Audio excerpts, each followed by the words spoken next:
Hi, I'm Anna, and welcome back to the D1 Audible Cheat Sheets. Up to now, we've stayed mostly inside the vine. In Chapter 2, we followed how the vine grows, rests, wakes up, flowers, ripens, and shuts down again. Chapter 3 steps back and asks a different question. What does the vine have to work with? The vine needs warmth, light, water, and nutrients. But just as importantly, it needs them at the right moments in the growth cycle. The growing environment determines that timing, and in doing so, it places very real limits on yield, ripeness, wine style, and quality. No amount of vineyard or winery skill can fully override those limits. Let's start with temperature. Temperature is the single most influential factor in wine growth and grape ripening. In winter, average temperatures below about 10 degrees Celsius keep the vine dormant. That dormancy matters. It allows the vine to rest and conserve energy. But if temperatures drop too far, particularly below about minus 20 degrees Celsius, the vine itself can be damaged or killed. As temperatures rise in spring and cross that 10 degrees Celsius threshold, bud burst begins.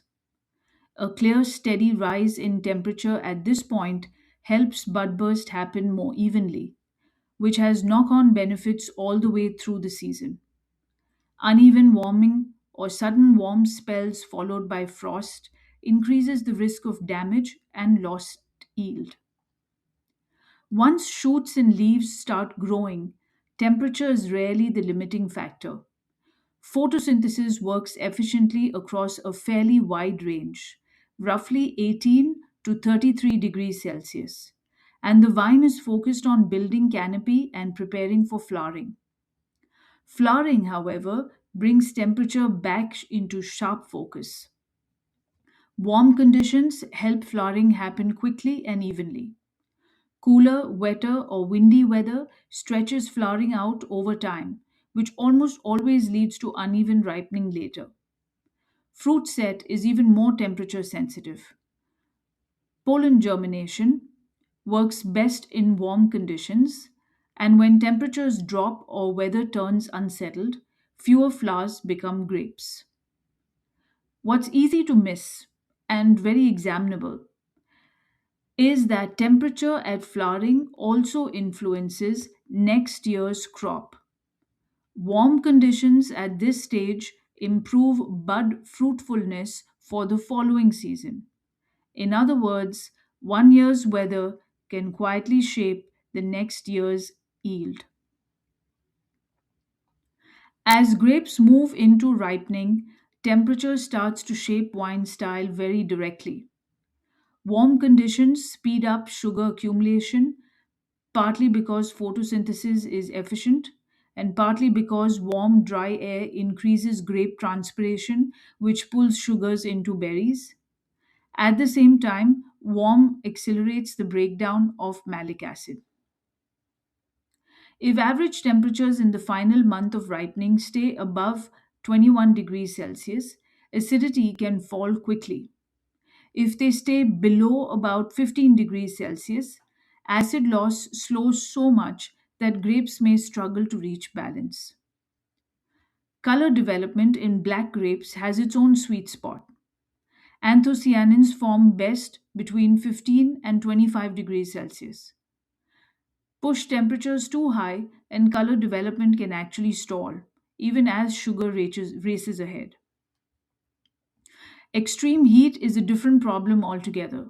When it's very hot and dry, vines protect themselves by closing their stomata. That conserves water, but it also limits carbon dioxide intake, slows photosynthesis, and can effectively pause ripening. Different grape varieties respond very differently to all of this. Early ripening varieties like Pinot Noir and Chardonnay need less total heat, while later ripening varieties such as Cabernet Sauvignon or Grenache require more warmth over a longer season to ripen properly. Sunlight works alongside temperature but in a more subtle way. The vine needs light for photosynthesis, but full sunshine isn't essential. Photosynthesis only becomes light limited when light levels drop below about a third of full sun, which means cloud cover often matters less than people assume. Where sunlight really matters is on the grape themselves.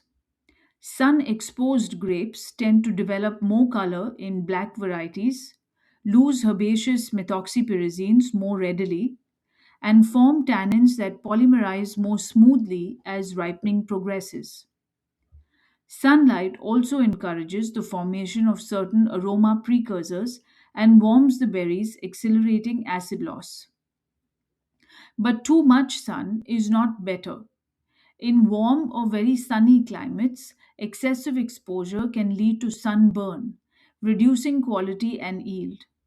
That's why growers often aim for filtered light, a thin layer of leaves that protects fruit while still allowing airflow and dappled sunshine.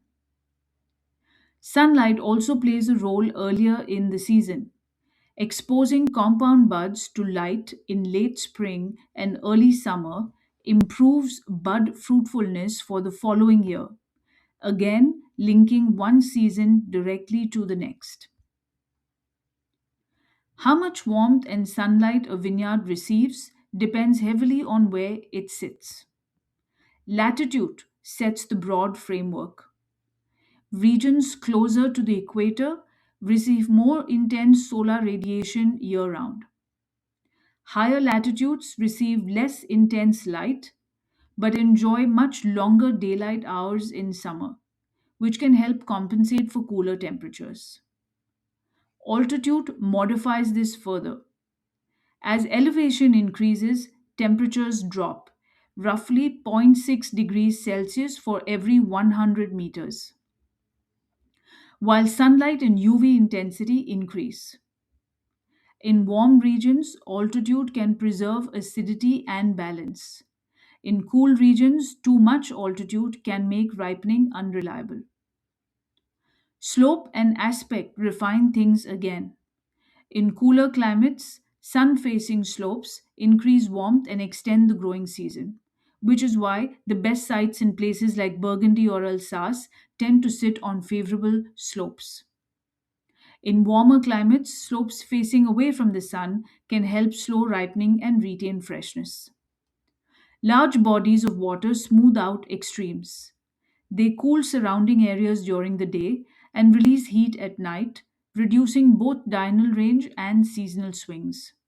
This moderation can make early ripening varieties viable in warm regions or protect wines from winter freeze in cool ones.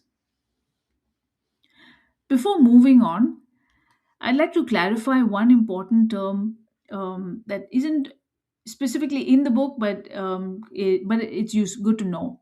ENSO. ENSO stands for El Nino Southern Oscillation.